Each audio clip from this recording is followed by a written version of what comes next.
నిజ నిర్ధారణకు అంతిమ నిర్ణయం DNA టెస్ట్. ఉన్నది ఉన్నట్లుగా వాస్తవాలను శోధించి వివరించే మన DNA టీవీ, మన రాష్ట్రం, మన ఛానల్.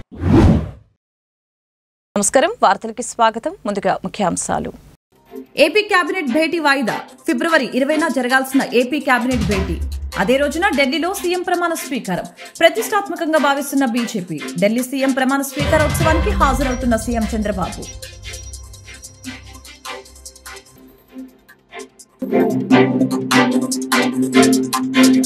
ఏపీలో ఏ ఒక్క రైతు సంతోషంగా లేడని, ఈ దీనస్థితికి కూటమి ప్రభుత్వమే కారణమని మాజీ ముఖ్యమంత్రి జగన్మోహన్ రెడ్డి. గుంటూరు మిర్చి రైతులకి సంఘీభావం తెలిపిన జగన్. కూటమి ప్రభుత్వ నిర్లక్ష్యంతో రైతులు చాలా కష్టాలు పడుతున్నారని వ్యాఖ్య. సీఎం చంద్రబాబు భువనమ్మలను తిడితే మాజీ సీఎం జగన్ పైశాచిక ఆనందం పొందాడని, అధికార మదంతో వాగిన వారంతా జైలుకు వెళ్లక తప్పదని టీడీపీ నేత బుద్దా వెంకన్న ఆగ్రహం. అలాంటి వారిని సమర్థిస్తున్న జగన్ కూడా రానున్న ఎన్నికల్లో పులివెందుల్లో ఓటమి పాలవుతారన్న బుద్దా వెంకన్న. విజయవాడలో అల్లరి మూకలతో గొడవలు సృష్టించాలని జగన్ ప్రయత్నిస్తున్నారని ఆరోపణ. సీఎం చంద్రబాబు అధ్యక్షతన జరగవలసిన ఏపీ కేబినెట్ భేటీ వాయిదా పడింది. ఈ నెల 20న రాష్ట్ర కేబినెట్ భేటీ నిర్వహించాలని భావించారు. అయితే ముఖ్యమంత్రి చంద్రబాబు అదే రోజున ఢిల్లీ వెళుతున్నారు. రేపు ఢిల్లీ సీఎం ప్రమాణ స్వీకార కార్యక్రమానికి ఆహ్వానం అందుకున్న ముఖ్యమంత్రిలో చంద్రబాబు కూడా ఉన్నారు. ఢిల్లీ సీఎం ప్రమాణ స్వీకార కార్యక్రమాన్ని బీజేపీ హైకమాండ్ ప్రతిష్టాత్మకంగా భావిస్తోంది. ప్రధాని మోదీ ఈ కార్యక్రమానికి హాజరవుతున్నారు. దాంతో చంద్రబాబు కూడా ఢిల్లీ వెళ్తున్నారు. చంద్రబాబు ఢిల్లీ నుంచి తిరిగొచ్చాక కేబినెట్ భేటీ రీషెడ్యూల్ చేసే అవకాశం ఉంది. త్వరలోనే ఏపీ అసెంబ్లీ సమావేశాలు ప్రారంభం కానున్న నేపథ్యంలో రాష్ట్ర కేబినెట్ భేటీ కానుంది. ఏపీలో ఏ ఒక్క రైతు సంతోషంగా లేడని, ఈ దీనస్థితికి కూటమి ప్రభుత్వమే కారణమని వైఎస్ఆర్సీపీ అధినేత మాజీ ముఖ్యమంత్రి వైఎస్ జగన్మోహన్ రెడ్డి అన్నారు. బుధవారం గుంటూరు మిర్చి రైతులకి సంఘీభావం తెలిపిన ఆయన అనంతరం మీడియాతో మాట్లాడారు. కూటమి ప్రభుత్వ నిర్లక్ష్యంతో రైతులు చాలా కష్టాలు పడుతున్నారని, ఏ ఒక్క రైతు సంతోషంగా లేడని చెప్పారు. ఏ పంటకు గిట్టుబాటు ధర లేకుండా పోయిందని చెప్పారు. దీంతో రైతులు బతికే పరిస్థితి లేకుండా పోయిందని ఆవేదన వ్యక్తం చేశారు ఆయన. గతంలో వైఎస్ఆర్సీపీ పాలనలో రైతులకి చేసిన మేలును వివరించిన ఆయన, ఈ కూటమి ప్రభుత్వం రైతుల పాలిట శాపంగా మారిందని మండిపడ్డారు. వైఎస్ఆర్సీపీ ప్రభుత్వ హయాంలో రైతు జీవితంలో వెలుగులు చూడడానికి ప్రవేశపెట్టిన సంస్కరణలన్నీ కూడా ఈ రోజు అన్ని కూడా కలపడకుండా పోయే పరిస్థితిలోకి వచ్చాయి. ఈ రోజు గ్రామాలలో ఆర్బీకే వ్యవస్థ ఈ రోజు గ్రామాలలో నిర్వీర్యమైపోయిన పరిస్థితి. ఈ వ్యవస్థ నిర్వీర్యమైపోయిన పరిస్థితి. ఈ రోజు గ్రామాలలో రైతులను చేయి పట్టుకొని నడిపించే ఈ ఆర్బీకే వ్యవస్థ ద్వారా గతంలో పంటలు కొనుగోలు జరిగేటివి. ప్రతి రైతు కూడా ఈ క్రాప్ కింద రిజిస్టర్ చేసుకున్న ప్రతి రైతుకు కూడా గిట్టుబాటు ధరలు వచ్చే విధంగా ఆర్బీకేలో ఈ మాదిరిగా పోస్టర్లు కనిపించేటివి.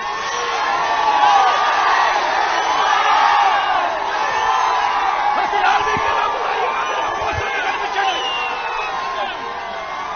ఈ గిట్టుబాటు ధరల కంటే కూడా తక్కువ రేటుకు ఏ రైతు అమ్ముకోవాల్సిన పరిస్థితి వచ్చేది కాదు.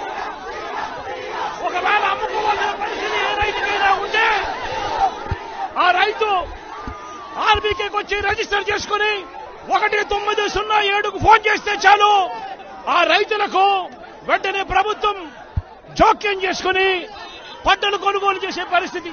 ఆ రోజుల్లో ధాన్యం ప్రొక్యూర్మెంట్ కు 65,000 కోట్ల రూపాయలు ఖర్చు చేసి ధాన్యం కొనుగోలు రాష్ట్ర ప్రభుత్వం రైతులకు గిట్టుబాటు ధర ఇప్పించే కార్యక్రమం చేస్తే ఈ రోజు ధాన్యం కొనుగోలులో ఏ రైతుకు కూడా కనీస ధర రాలేదు. ప్రతి ఇతర పంటల కొనుగోలుకు వైఎస్ఆర్సీపీ ప్రభుత్వ హయాంలో 7,000 కోట్ల రూపాయల పైచీలకు ఇతర పంటల కొనుగోళ్ల కోసం ఖర్చు చేసి ప్రతి రైతును కూడా ఆదుకున్న పరిస్థితి మా ప్రభుత్వంలో ఉంటే, ఈ రోజు రైతులకు గిట్టుబాటు ధర ఇప్పించాలన్న ఆలోచన లేదు. ఆర్బీకేల ద్వారా కొనుగోలు చేయాలి అన్న ఆలోచన లేదు. ఒక నంబర్ ఫోన్ కొడితే చాలు ప్రభుత్వం స్పందిస్తుందన్న నమ్మకం ఈ రోజు రైతుల్లో కూడా కరువైపోయిన పరిస్థితులు ఈ రోజు రాష్ట్రంలో కనిపిస్తా ఉన్న పరిస్థితులు. ఈ రోజు ప్రతి వ్యవస్థ కూడా నిర్వీర్యమైపోయిన పరిస్థితి. ఆర్బీకేలు నిర్వీర్యమైపోయాయి. ఆర్బీకేలో అనుసంధానంగా ఉన్న ఇంటిగ్రేటెడ్ ల్యాబ్స్ ఈ రోజు నిర్వీర్యమైపోయినాయి. గతంలో ఎవరైనా కల్తీ విత్తనాలు అమ్మాలనుకుంటే ప్రభుత్వం ఉంది అని చెప్పి భయపడే పరిస్థితి నుంచి ఈరోజు యథేచ్ఛగా ప్రభుత్వం దగ్గరుండి ఆర్బీకేల ద్వారా ఎరువులు సప్లై విత్తనాల సప్లై ఆపేసిన కార్యక్రమం జరుగుతా ఉంది. ఎరువుల సప్లై, విత్తనాల సప్లై, పెస్టిసైడ్ సప్లై ఆర్బీకేల ద్వారా పూర్తిగా తగ్గించిన పరిస్థితులలో ఈరోజు ఎరువులు కొనాలంటే రైతులు ప్రైవేట్ బ్రోకర్ల దగ్గర కొనాల్సి వస్తా ఉంది. ప్రైవేట్ డీలర్ల దగ్గర కొంటే వాళ్ళు కనీసము 100 రూపాయల నుంచి 400 రూపాయలు బ్లాక్ లో అమ్ముతా ఉన్న పరిస్థితి ఎరువులకు సంబంధించి. ఈరోజు క్వాలిటీ కంట్రోల్ చేసే విషయంలో ప్రభుత్వం పూర్తిగా ఫెయిల్ అయిపోయిన పరిస్థితులు కనిపిస్తా ఉంది. నాణ్యమైనటి మాత్రమే అమ్మే పరిస్థితి గతంలో ఆర్బీకేల ద్వారా చేస్తే రాష్ట్ర ప్రభుత్వం ఈరోజు నాణ్యమైనటివి ఏవి కూడా రైతులకు సప్లై కాకుండా ఉండే పరిస్థితి ఈ రోజు రాష్ట్రంలో నెలకొని ఉంది. ఇప్పటికైనా రాష్ట్ర ప్రభుత్వం కళ్ళు తెరిచి రైతులకు పెట్టుబడి సహాయం కింద వాళ్ళు ఇస్తామని చెప్పిన పీఎం కిసాన్ కాక 20,000 రూపాయలు ఏదైతే ఇస్తామని చెప్పారో అది కూడా రైతులను మోసం చేసిన పరిస్థితిలో ఈ రోజు రాష్ట్ర ప్రభుత్వం కనిపిస్తా ఉంది. రైతులకు ఈ రోజు 0 వడ్డీ రాని పరిస్థితి ఈ రోజు రైతాంగం మీద కనిపిస్తా ఉంది. ఈ రోజు ప్రతి విషయంలోనూ కూడా రైతులు ఈ ప్రభుత్వంలో నష్టపోయిన పరిస్థితుల మధ్య చంద్రబాబు నాయుడు గారు ఇప్పటికైనా కళ్ళు తెరవాలి, గుంటూరు మిర్చి యార్డుకు రావాలి, వచ్చి రైతుల కష్టాలు తెలుసుకొని రైతులకు కనీస గిట్టుబాటు ధర వచ్చే విధంగా రైతుల కోసం చంద్రబాబు నాయుడు గారు గట్టిగా నిలబడకపోతే తీవ్రమైన పరిణామాలుంటాయి. రాబోయే రోజుల్లో రైతుల తరపున చంద్రబాబు నాయుడు గారిని హెచ్చరిస్తా ఉన్నాం. ఈ రోజు ఇక్కడ కూడా పరిస్థితి ఏమిటి అంటే ఒక ప్రతిపక్ష నాయకుడు ఇక్కడికి వస్తున్నాడు అనంటే రైతులతో మాట్లాడే ప్రయత్నం చేస్తున్నాడు అనంటే కనీసం పోలీసుల భద్రత కూడా చంద్రబాబు నాయుడు గారు ఇవ్వని పరిస్థితి. నేను ఇదే చంద్రబాబు నాయుడు గారికి చెప్తా ఉన్నా, ఎల్లకాలం ఈ ప్రభుత్వం ఉండదు. రేపొద్దున ప్రతిపక్షంలో మీరు కూర్చున్నప్పుడు ఇదే మాదిరిగా పోలీసు భద్రత మేము తీసేస్తే ఎలా ఉంటుందో ఒక్కసారి ఆలోచన చేసుకో చంద్రబాబు. నువ్వు చేస్తా ఉన్నది కరెక్టా కాదా అన్నది కూడా ఒకసారి ఆలోచన చేసుకోమని చంద్రబాబు నాయుడు గారికి ఈ సందర్భంగా గట్టిగా చెప్తా ఉన్నాం, విజ్ఞప్తి చేస్తూ. వంశీ చంద్రబాబు భువనమ్మల్ని తిడితే జగన్ పైశాచిక ఆనందం పొందాడని అధికార మతంతో వాగిన వారంతా జైలుకి వెళ్లక తప్పదని టీడీపీ నేత బుద్దా వెంకన్న పేర్కొన్నారు. అలాంటి వారిని సమర్థిస్తున్న జగన్ కూడా రానున్న ఎన్నికల్లో పులివెందులలో ఓటమి పాలవుతారని స్పష్టం చేశారు. విజయవాడలో అల్లరి మూకలతో గొడవలు సృష్టించాలని జగన్ ప్రయత్నిస్తున్నారని ఆరోపించారు. పరామర్శించడానికి వచ్చినటువంటి పెద్ద సైకో జగన్మోహన్ రెడ్డి వ్యాఖ్యలు చూస్తుంటే చాలా విడ్డూరంగా ఉండడమే కాకుండా నిన్న జగన్మోహన్ రెడ్డి ఒక పథకంతో విజయవాడ వచ్చాడు. రాష్ట్రంలో ఉన్నటువంటి కిరాయి రౌడీలందరినీ కూడా విజయవాడ తరలించి నిన్న విజయవాడలో అల్లర్లు సృష్టించడానికి ఒక పథకం ప్రకారం జగన్మోహన్ రెడ్డి ఇచ్చేశాడు. అది పోలీసు ముందే పసిగట్టుకొని ఎక్కడికక్కడ వాళ్ళని నివారించడంలో పోలీసులు సఫలమయ్యారు. అయితే దాన్ని దృష్టిలో పెట్టుకొని నిన్న వంశీని కలిసి బయటకు వచ్చి పోలీసులు ఎవరైతే వాళ్ళ అరెస్టులు చేశారో ఎక్కడున్నా బట్టలు ఓడదీస్తానని ఒక పెద్ద జోక్ వేసాడు. అది అసలు ఇతను వాళ్ళ పిల్లల్ని కలవాలని లండన్ వెళ్ళాలంటేనే కోర్టు పర్మిషన్ తీసుకొని వెళ్ళాల్సినటువంటి పరిస్థితి. ఇతనంట పోలీసులు బట్టలు ఓడదీస్తాడట. ఇది వంశీని ఏళ్ళ లోపలేసినందుకు. అసలు వంశీని నిన్న జైల్లో కలిసి నువ్వు చరిత్రహీనుడు అయిపోయావు.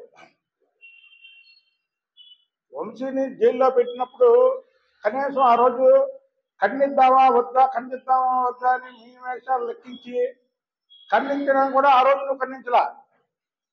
తర్వాత ఎప్పుడైతే ఇవాళ వైసీపీ మళ్ళీ ఎమ్మెల్యేలు పక్కదారి పడతారని ఒక టాక్ వచ్చిందో దాన్ని చూసి మళ్ళీ నిన్న వంశీని కలవడం మొదలుపెట్టాడు.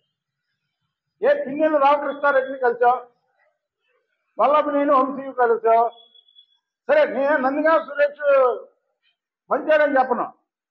నందిగామ సురేష్ ఒక దళితుడు. ఆ దళితుడు 4 నెలలు జైల్లో ఉన్నాడు. ఎందుకు కలవలా నువ్వు? దళితుల మీద నువ్వు ప్రేమ లేదు, దళిత వ్యతిరేకివి. అలాగే ఇవాళ వంశీ ఎవరిని కిడ్నాప్ చేశాడు, ఎవరిని బెదిరించాడు? ఒక దళితుడిని. అంటే దళితుల్ని బెదిరించి దళితుల్ని కిడ్నాప్ చేసిన వాళ్ళ మీద నువ్వు వెళ్ళి పరామర్శించడం ఏంటి? పరాలు రాని వల్లభనేని వంశీ దేవిని అవినాష్ అంటే చంద్రబాబుకి అసూయ అంట. తెలిసి మాట్లాడుతున్నావా, తెలియక మాట్లాడుతున్నావా? వాళ్ళ కుటుంబాలకు రాజకీయ భిక్ష పెట్టింది ఎవరు? చంద్రబాబు నాయుడు గారు కాదా? తెలియకుండా మాట్లాడితే రాజకీయాల్లో నీకు ఓనామాలు కూడా తెలియని లోపల. ఉయ్యూరు వీరమ్మ తల్లి సిడిబండి ఉత్సవం కన్నుల పండుగగా జరిగింది. వేలాది మంది భక్తులు సిడిబండి ఉత్సవంలో పాల్గొన్నారు. శివాలయం రోడ్డు మీదుగా అశేష భక్తజనంతో వస్తున్న సిడిబండికి దారి పొడవునా భక్తులు పసుపు నీళ్లు పారుపోసి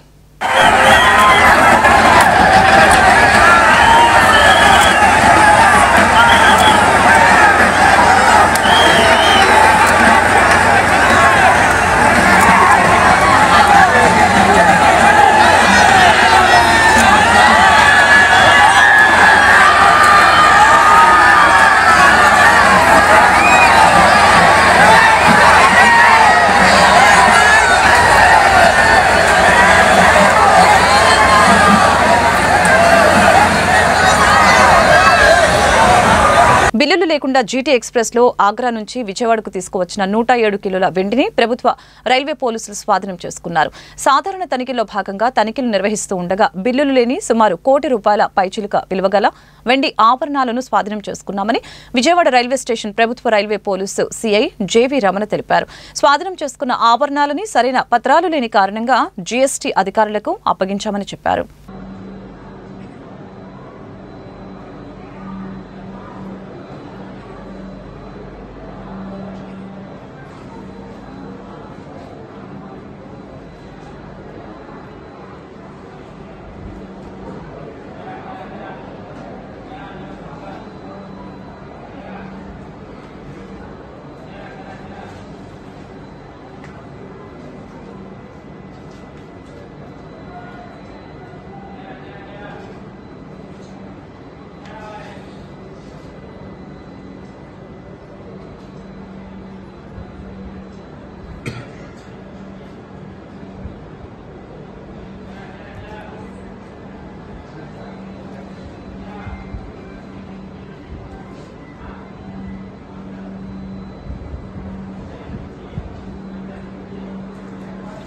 నిరుద్యోగ నిర్మూలన చేసే శక్తి చంద్రబాబుకి ఉందని అవనిగడ్డ ఎమ్మెల్యే మండలి బుద్ధప్రసాద్ తెలిపారు. అవనిగడ్డలోని ఎమ్మెల్యే కార్యాలయంలో మంగళవారం రాత్రి జనసేన పార్టీ సమావేశం జరిగింది. బుద్ధప్రసాద్ మాట్లాడుతూ కూటమి ఎమ్మెల్సీ అభ్యర్థి ఆలపాటి రాజాను గెలిపించేందుకు జనసేన మండల గ్రామ అధ్యక్షులతో పాటు ప్రజాప్రతినిధులు 50% జనసేన కోటాలో నామినేటెడ్ పదవులు పొందిన ప్రతి ఒక్కరు కూడా కృషి చేయాలని ఈ సందర్భంగా పిలుపునిచ్చారు. ఆ నిరుద్యోగ నిర్మూలన చేయగల శక్తి చంద్రబాబు తప్ప మరొకరు లేదన్న విషయం కూడా గుర్తించాల్సిన అవసరం ఉంది. ఎందుకంటే ఏదైనా పరిశ్రమలు తేగల శక్తి, ఐటీని ప్రోత్సాహం చేయగల శక్తి, ఇప్పుడు ఏదో ఆర్టిఫిషియల్ ఇంటెలిజెన్స్ ద్వారా ఏదో రాష్ట్రాన్ని ముందుకు తీసుకెళ్ళాలని ఆలోచన చేయగల శక్తి ఆయనకు మాత్రం ఉంది. అంచేత రానున్న రోజుల్లో ఈ అవకాశాలు అందిపించుకోవడానికి యువతకి చాలా అవకాశాలు ఉన్నాయి అన్నది ఒకటి చెప్పాల్సిన అవసరం. ఈ రకంగా అంటే వివిధ వర్గాల వాళ్ళు ఉంటారు. అలాగే రైతాంగ కుటుంబం నుంచి వచ్చిన వాళ్ళకి మనం చాలా అవకాశాలు కల్పించాం. రైతుకి న్యాయం చేసే ప్రయత్నం చేస్తాం. అంచేత రైతులకు సంబంధించిన వాళ్ళు, రైతాంగకు సంబంధించిన వాళ్ళు కూడా మనం బలపరచాలని చెప్పుకోవాలి. అలాగే రిటైర్డ్ ఉద్యోగస్తులకి వాళ్ళందరికీ పెన్షన్ ఇవ్వాలి సక్రమంగా ఇస్తున్నాం. ఈ వర్గాలను మనం ఆకట్టుకునే ప్రయత్నం ఖచ్చితంగా చేయాలని చెప్పి మాత్రం ఈ సందర్భంగా కోరుకుంటూ, అలాగే న్యాయవాదులు ఉన్నారు ఇప్పుడు ఇటు ముందు సరే న్యాయవాదులు కూడా న్యాయాన్ని అనుసరించి కోర్టుని బలపరచాలని చెప్పి వాళ్ళని కూడా కోరాల్సిన అవసరం ఉంది. అంచేత దేంట్లో రకరకాల వర్గాల వాళ్ళు ఉన్నారు. ఈ రకరకాల వర్గాల్ని మనం ఏ విధంగా మనం ఆకట్టుకొని మనం ముందు తీసుకెళ్తామన్నది ఒక ఆలోచన చేయాలి. నేను ఒకటే మిమ్మల్ని కోరేదంటే మీరు వెళ్ళి ఈ ఓటర్లను కలిసారనుకోండి, తద్వారా ఏమైందంటే మీకు కూడా కొంత అనుభవం వస్తుంది. పట్టభద్రులను కలవటం అంటే అది ప్రత్యేకించి జరిగే పని కాదు. అది మామూలు ఎలక్షన్ వేరు, మామూలు ఎలక్షన్లో మన ప్రచారం ఆ కథ వేరు. కానీ ఇక్కడ మీరు పట్టభద్రులు అంటే బాగా చదువుకున్న వాళ్ళు, వాళ్ళ దగ్గరికి వెళ్ళి మీరు కలిసినప్పుడు ఏంటంటే వాళ్ళతో మీకు కొంత పరిచయాలు ఏర్పడతాయి, మిమ్మల్ని కూడా వాళ్ళు గుర్తించే అవకాశాలు కలుగుతాయి. అంచేత దీన్ని ఆ రకంగా అవకాశం తీసుకుని మీరు ఎక్కువగా పరిచయ బాధ్యత పెంచుకోండి. తర్వాత మీ నాయకత్వాన్ని కూడా వాళ్ళు గుర్తించే విధంగా చేసుకోండి అని చెప్పి మాత్రం మనం చేస్తూ ఈరోజు మీరందరూ కూడా విచ్చేసినందుకు మేము ప్రత్యేకించి కొత్తగా తెలియజేసుకుంటూ సెలవు తీసుకున్నాం. జై హింద్. గుంటూరు ఎత్తు రోడ్డు సెంటర్లో నెలకొన్న హజరత్ సైద్ షా మొహ్యుద్దీన్ బాద్షా ఖాదరీ ఔలియా నందు ఈ నెల 19వ తేదీ నుంచి 22వ తేదీ వరకు ఉరుసు మహోత్సవాలు జరగనున్నాయి. కార్యక్రమానికి సంబంధించిన పోస్టర్లని హజరత్ సయ్యద్ షాహ్ అసదుల్లాహ్ ఖాదరీ, ఫీర్ సయ్యద్ షా సులేమాన్ షా ఖాదరీ, అల్జిలానీ తదితరులు విడుదల చేశారు. ఈ సందర్భంగా ఈ నెల 20న రాత్రి 10 గంటలకి చందనోత్సవ కార్యక్రమం, అలాగనే 21న మధ్యాహ్నం 2 గంటలకి అన్నప్రసాద కార్యక్రమం, సాయంత్రం దీపారాధన, 22న సాయంత్రం 5 గంటలకి ఖతక్ షరీఫ్, రాత్రి 8 గంటలకి అన్నదాన కార్యక్రమాలు జరుగుతాయని తెలిపారు.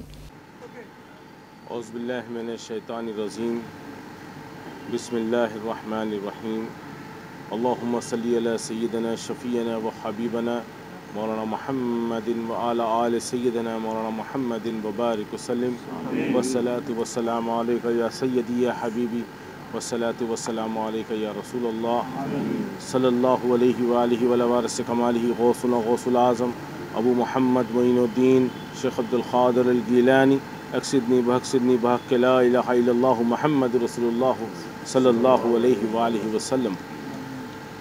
حضور بارگاہ اقدس حضرت سید شاہ محی الدین بادشاہ اولیاء رحمۃ اللہ علیہ قطب گنٹور سے سجادہ نشین سید شاہ سلیمان خادری میں ایک دعوتی نامہ اور سندل شریف حضور محی الدین بادشاہ اولیاء رحمۃ اللہ علیہ جد اعلیٰ کا 315واں سندل ہونے جا رہا ہے. انشاءاللہ حضور محی الدین بادشاہ اولیاء رحمۃ اللہ علیہ سرکار غوث پاک کے سولہویں پوترے سے نسبت رکھتے ہیں. حضور کی نسبت حضور غوث العظم سے بے انتہائی جو ہے محبتانہ اور خونی رشتہ رکھتا ہے. آپ تمام گنٹور شہر میں خوش نصیب لوگ ہیں کہ حضور غوث پاک کی اولادوں میں سے ایک واحد ایک ایسی بارگاہ ہے قطب گنٹور حضرت سید شاہ محی الدین بادشاہ اولیاء رحمۃ اللہ علیہ کی کہ اس پہ آج تک بھی 315 سال سے یہ فیضان سب کو بڑھتے ہوئے آ رہا ہے. حضور محی الدین بادشاہ اولیاء رحمۃ اللہ علیہ کی حضور محی الدین بادشاہ اولیاء رحمۃ اللہ علیہ آپ حضور جو ہے 910 ہجری میں حضور جو ہے گنٹور مرتضیٰ نگر میں تشریف لائے تھے. اس ٹائم کے پر حالات مرتضیٰ نگر کے وہ تھے کہ جو ہے ایمان اور جو ہے اسلام کی کوئی معبودیت اور مخفیت نہیں تھی. اس کے بعد میں حضور محی الدین بادشاہ اولیاء رحمۃ اللہ علیہ قطب گنٹور آپ ہجرت کیے, تمام لوگوں کو کلمہ توحید پڑھائے. اس کے بعد میں جو ہے کئی لوگ مسلمان ہوئے, اچھے سے اچھے پیغام عطا کرے سب کو اور اس دین اور دنیا کی جو ہے تعلیمات عطا کرے. انشاءاللہ اس سے آج تک بھی فیض پہ اور سائم اور جاری عطا فرما رہے ہیں. تو آپ تمام سے گزارش ہے کہ حضور محی الدین بادشاہ اولیاء رحمۃ اللہ علیہ کے سندل میں شریک ہوئیے. تمام اور جتنے گنٹور کے لوگ ہیں, اضلاع کے لوگ ہیں, ڈسٹرکٹ کے اور کڑپوجی جتنے بھی آگے جتنے بھی ضلع ہیں, ان تمام سے میں گزارش کرتا ہوں آئیے برابر سندل شریف میں شریک ہوئیے, ثواب دارین حاصل کریے. اور حضور محی الدین بادشاہ اولیاء رحمۃ اللہ علیہ کے سکڑ پوترے حضرت سید شاہ میرے پردادا حضور سید شاہ اسداللہ شاہ خادری رحمۃ اللہ علیہ سرکار کا بھی سندل شریف سندل میں حضور محی الدین بادشاہ اولیاء رحمۃ اللہ علیہ کے ساتھ میں سندل ملایا جاتا ہے. میرے پردادا حضور سید شاہ اسداللہ شاہ خادری رحمۃ اللہ علیہ سرکار آج سے جو ہے 90 سال پہلے سندل شریف کرنے کے لیے گنٹور سے حیدرآباد سے گنٹور آئے تھے. تو حضور جو ہے ارشاد فرماتے ہیں میرے پردادا سرکار کے سندل میرے جد اعلیٰ کا میرے ساتھ میں ملائے.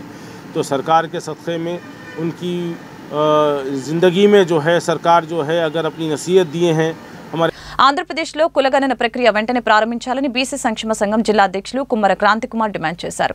ఎన్నికల్లో ఇచ్చిన హామీ మేరకు బీసీలకు సంక్షేమ పథకాలు అందించడంలో ఎన్డీఏ కూటమి ప్రభుత్వం విఫలమైందని ఈ సందర్భంగా మండిపడ్డారు. తెలంగాణ రాష్ట్రంలో కులగణన పూర్తి చేసినప్పుడు మన రాష్ట్రంలో ఎందుకు చేపట్టారని ఈ సందర్భంగా ప్రశ్నించారు. ఇందులో భాగంగా బీసీ సంక్షేమ సంఘం బాపట్ల జిల్లా కమిటీలో పలువురికి నూతనంగా పదవులు కేటాయించారు.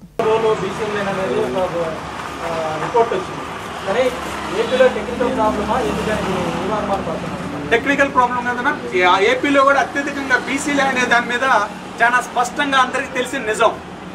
మీరు గత ప్రభుత్వంలో జగన్మోహన్ రెడ్డి గారు సీఎంగా ఉన్నప్పుడు ఆయన ఆల్రెడీ ఈ యొక్క కుల జనగణన జరిగిందని ఎక్కడ కూడా బయటికి రిలీజ్ చేయలేదు. ఎందుకు రిలీజ్ చేయలేదు? కేవలం బీసీలు అత్యధిక శాతం ఉన్నారు, వీళ్ళ వాటా వీళ్ళకి ఇవ్వాలని అంటే టికెట్లలో కానీ ఇప్పుడు ఎమ్మెల్యే టికెట్లలో కానీ ప్రతి ఒక్క దాంట్లో వీళ్ళ వాటా వీళ్ళ షేర్ అడుగుతారనే ఒక భయంతో ప్రతి ఒక్క దాంట్లో వీళ్ళు దీన్ని బయటికి తీసుకురావట్లేదని చాలా స్పష్టంగా మాకు ఉంది అనేది కూడా క్లియర్ చేస్తుంది.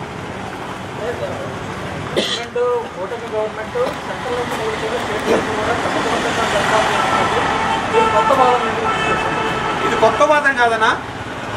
అసలు ఏదైతే కూటమి ప్రభుత్వం పెట్టిందో జనగణన స్పష్టంగా మా వాటా మాకు ఇస్తామని చెప్పిన ప్రభుత్వాలనే మేము అడుగుతున్నాం. మేము అడిగిన ప్రశ్న కాదది.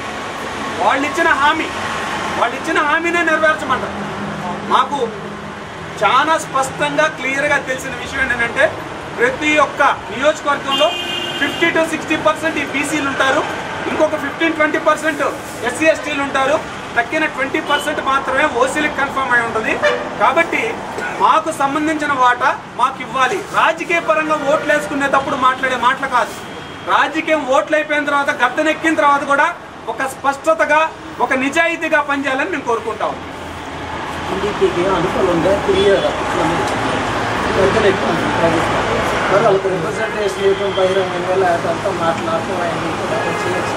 ఆల్రెడీ రిప్రజెంటేషన్స్ ఇవ్వడం జరుగుతూ ఉంది. మీరు రిప్రజెంటేషన్స్ ఇవ్వకుండా ఈ ప్రెస్ మీట్ పెట్టలేదు. ఆల్రెడీ ఇప్పటికే సీఎం గారి దృష్టికి కూడా ఈ విషయాన్ని తీసుకెళ్ళడం జరిగింది. కానీ వాళ్ళు ఈ యొక్క విషయాలను ఏం చేస్తున్నారని అంటే వాళ్ళేదో బిజీగా ఉన్నారు, మేము ఆ పని మీద ఉన్నాం ఈ పని మీద ఉన్నామని అసలు పనిని మర్చిపోతున్నారని చాలా స్పష్టంగా తెలుస్తూ ఉంది. కాబట్టి ఏదైతే వాళ్ళు మాకు హామీలు ఇచ్చారో దాని మీద ముందర ఒక స్పష్టత, రాష్ట్ర బడ్జెట్ గురించి తెలుసు, రాష్ట్ర స్థితిగతుల గురించి తెలుసు, అన్ని గురించి మాకు తెలుసు. కానీ ముందల ఎందుకు మేము మద్దతు ఇచ్చామో కూడా మీ అందరికీ తెలుసు. ప్రెస్ వారందరూ కూడా ఆ రోజు సహకరించారు. అన్ని విషయాల్లో కూడా ఈ రోజున్న పరిస్థితుల్లో మా జనగణన మా యొక్క స్థితిగతులు మెరుగుపడాలని అంటే తప్పకుండా మా వాటా మాకు వచ్చే విషయంలో మేము పోరాటం ఆగం. అది ఏ ప్రభుత్వం అయినా ఎవరు వచ్చినా కానీ పోరాటం ఆగే ప్రసక్తి లేదని తెలియజేస్తున్నాం. వార్తలు ముగించే ముందు ముఖ్యాంశాలు మరొకసారి. ఏపీ కేబినెట్ భేటీ వాయిదా. ఫిబ్రవరి 20న జరగాల్సిన ఏపీ కేబినెట్ భేటీ అదే రోజున ఢిల్లీలో సీఎం ప్రమాణ స్వీకారం. ప్రతిష్టాత్మకంగా భావిస్తున్న బీజేపీ. ఢిల్లీ సీఎం ప్రమాణ స్వీకారోత్సవానికి హాజరవుతున్న సీఎం చంద్రబాబు.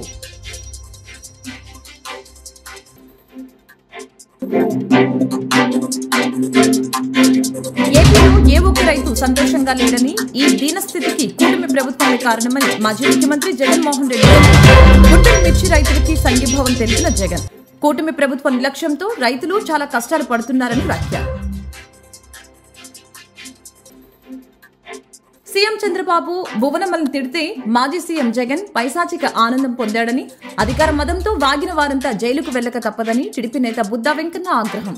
అలాంటి వారిని సమర్థిస్తున్న జగన్ కూడా రానున్న ఎన్నికల్లో పులివెందుల్లో ఓటమి పాలవుతారన్న బుద్దా వెంకన్న. విజయవాడలో అల్లరి మూకలతో గొడవలు సృష్టించాలని జగన్ ప్రయత్నిస్తున్నారని ఆరోపణ. ఈ వార్తలు ఇంతటితో సమాప్తం. మరొక బులెటిన్ మళ్ళీ కలుద్దాం. నమస్కారం. నిజ నిర్ధారణకు అంతిమ నిర్ణయం డిఎన్ఏ టెస్ట్. ఉన్నది ఉన్నట్లుగా వాస్తవాలను శోధించి వివరించేది మన డిఎన్ఏ టీవీ. మన రాష్ట్రం, మన ఛానల్.